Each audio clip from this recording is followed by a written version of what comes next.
मान पिता धन्यवाद करते हैं आज के सुंदर बाइबल अध्ययन के लिए। खुदावन हर एक को बड़ी बरकत दे, आशीष करे पिता, यीशु नाम से मांगती हूँ, आमीन।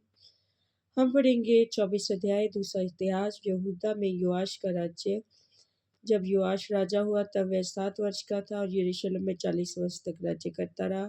उसकी माता का नाम सेबिया था जो बेतशेबा की थी।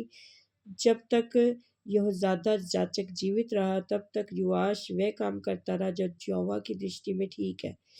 यहोयादा ने उसके 2 विवाह कराए और उससे बेटे और बेटियां उत्पन्न हुई। और इसके बाद योआश के मन में यहोवा के भवन की मरम्मत करने की इच्छा उपजी। तब उसने याजकों और लेवियों को इकट्ठा करके कहा, प्रतिवर्ष यहूदा के नगरों में जाकर सब इसराइलियों से रुपये लिया करो, जिससे तुम्हारे परमेश्वर के भवन की मरम्मत हो। देखो, इस काम में फुर्ती करो। तो भी लेवियों ने कुछ फुर्ती ना की।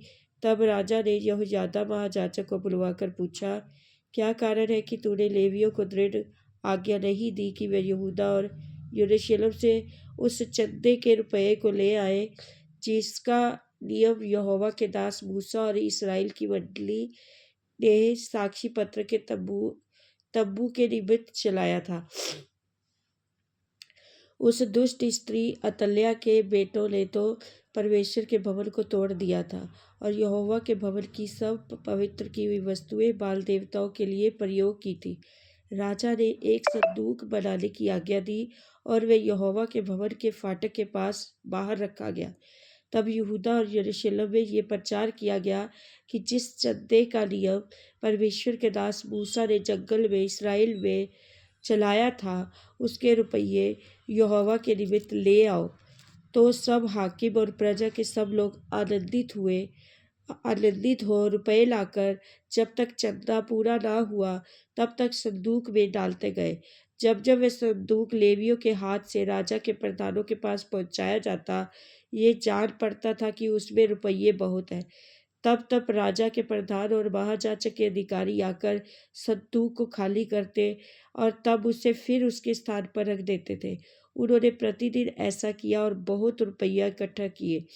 तब राजा और यहोयादा ने वह रुपये यहोवा के भवन के काम में करने वालों को दे दिए और उन्होंने राजमिस्त्रियों और बढ़इयों को यहोवा के भवन के सुधारने के लिए, लोहार और ठठेरों को यहोवा के भवन की मरम्मत के लिए मजदूरी पर रखा।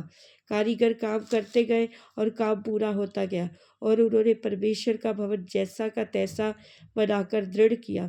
जब उन्होंने वह काम पूरा कर लिया तब वे शेष रुपये राजा और यहोयादा के पास ले गए और उनसे यहोवा के भवन के लिए पात्र बनाए गए और सेवा टहल करने और होम बलि चढ़ाने के पात्र और धूपदान आदि सोने चांदी के पात्र। जब तक यहोयादा जीवित रहा तब तक यहोवा के भवन में होम बलि नित्य चढ़ाए जाते थे। परंतु यहोयादा बूढ़ा हो गया और दीर्घायु होकर मर गया। जब वह मरा तब 130 वर्ष का था। दाऊदपुर में राजाओं के बीच उसको मिट्टी दी गई और क्योंकि उसने इस्राएल में और परमेश्वर के और उसके भवन के विषय में भला किया था। यहोयादा के मरने के बाद यहूदा के हाकिमों ने राजा के पास जाकर उसे दंडवत की और राजा ने उनकी मानी। तब वे अपने पितरों के परमेश्वर यहोवा का भवन छोड़कर अशेरों और मूर्तों की उपासना करने लगे। अतः उनके ऐसे दोषी होने के कारण परमेश्वर का क्रोध यरूशलेम पर भड़का। तो भी उसने उनके पास नबी भेजे और उनको यहोवा के पास फेर लाए और उन्होंने उसे चिता दिया, परंतु उन्होंने कान ना लगाया। तब परमेश्वर का आत्मा यहोयादा याजक के पुत्र जकरिया में समा गया और वह ऊंचे स्थान पर खड़ा होकर लोगों से कहने लगा, परमेश्वर यूँ कहता है, तुम यहोवा की आज्ञाओं को क्यों टालते हो? ऐसा करके तुम्हारा भला नहीं हो सकता। देखो, तुमने तो यहोवा को त्याग दिया है, इस कारण उसने भी तुमको त्याग दिया।